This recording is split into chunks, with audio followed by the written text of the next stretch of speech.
Okay guys, this next little video is all about calculating the velocity of gases or calculating the speed of particles within a gas. So the thing that when we're doing the speed of the gas, we're always looking for the root mean speed of the gas, okay? And essentially when we're looking at the average speed of these little particles moving around, we take the root mean square speed rather than the average velocity. You might be wondering why we do this, but it always comes back to the fact that velocity is a vector. Now, we say that gases have random motion, which means they're all therefore moving in opposite directions, okay? And since it's random motion,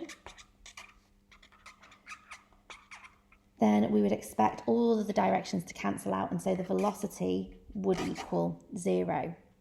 Now, in this case, we don't want to have a velocity in 0, we want to actually calculate the magnitude of the average size of them. So what we then do is we can solve for this. It's not in the data booklet, so it's something that you have to show yourself. Now this equation here for the kinetic energy, we know that kinetic energy was directly proportional to the temperature of the gas. And again, we gave that constant to equate them as 3/2 kBt. So this, again, is given.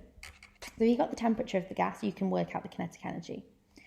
Now we also have a different equation for kinetic energy, which is our half equals mv squared. So then I'm going to start beginning to equate these two. Well, at this point, I can cancel my halves out. So I've got 3 kBt is equal to v squared. Well, at this point, I can have 3 kBt, making sure that b is looking small, divided by m is equal to v.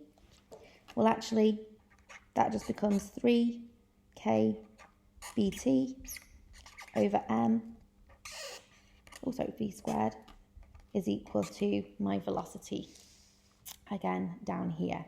So at this point, I can say that it's the root, again, 3 kBt divided by m. Be really careful, okay? This is the mass of the particle.